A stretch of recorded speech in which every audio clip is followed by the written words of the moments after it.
ওষুধের মূল্যবৃদ্ধি প্রত্যাহারের দাবিতে বড়োয়াতে শুক্রবার বিকেলে বিক্ষোভ কর্মসূচি। ওষুধের দাম বাড়ানোর প্রতিবাদে বড়োয়া ব্লকের প্রতিবাদ মিছিল। এই মিছিল শুরু হয় বড়োয়া গ্রাম পঞ্চায়েতের সন্নিকট হইতে।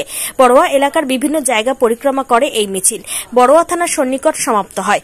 মিছিলে অংশগ্রহণ করেন অসংখ্য তৃণমূল কর্মী সমর্থক। এই মিছিলে পা মেলায় সাধারণ খেটে খাওয়া মানুষ থেকে বুদ্ধিজীবীদের একাংশ। বড়োয়া তৃণমূল নেতা আবু বক্কর ও দক্ষিণের ব্লক সভাপতি সমীরণ মণ্ডল, অসংখ্য তৃণমূল কর্মী সমর্থকরা ওষুধের দাম বাড়ানোর প্রতিবাদে ডাক দেন মুখ্যমন্ত্রী মমতা বন্দ্যোপাধ্যায়। বিনামূল্যে চিকিৎসা পরিষেবা দিতে সরকারের অনেক টাকা খরচ হয়। আমরা খুব কম টাকায় জেনেরিক ওষুধ সরবরাহ করি। স্বাস্থ্য বিমাতেও জিএসটি চাপিয়ে দিয়েছে। একটি নতুন ধর্মকে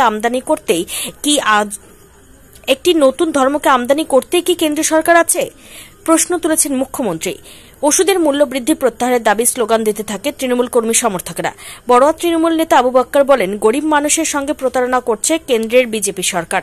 এই বিজেপি সরকার জনবিরোধী কার্যকলাপ দীর্ঘদিন ধরে করে আসছে। তারই প্রতিবাদে আজ আমরা বড়োয়াতে প্রতিবাদ মিছিল করা হলো।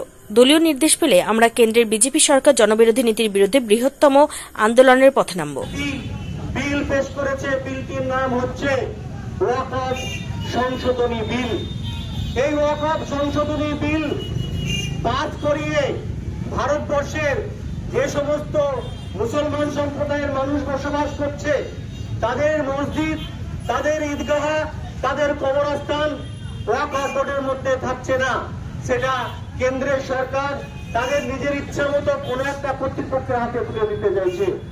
আপনি আপনার ইচ্ছা মতো ঈদের নামাজ ঈদগাহে পড়তে পাবেন না, পারমিশন নিয়ে আসতে হবে। আপনি আপনার বৃদ্ধ মা এবং বাবাকে যারা গত হয়ে যাবে তাদেরকে আপনার কবরস্থানে কবর দিতে 5 ওয়াক্ত নামাজ হয়, সেই নামাজ পড়তে গিয়ে আপনাদেরকে পারমিশন নিতে হবে। এই উদ্দেশ্যে কেন্দ্রের সাম্প্রদায়িক বিজেপি সরকারের প্রধানমন্ত্রী, অপদার্থ প্রধানমন্ত্রী সাম্প্রদায়িক নরেন্দ্র মোদী গায়ের জোরে বিল পাস করে নিয়েছে। আমরা গোটা ভারতবর্ষে মানুষ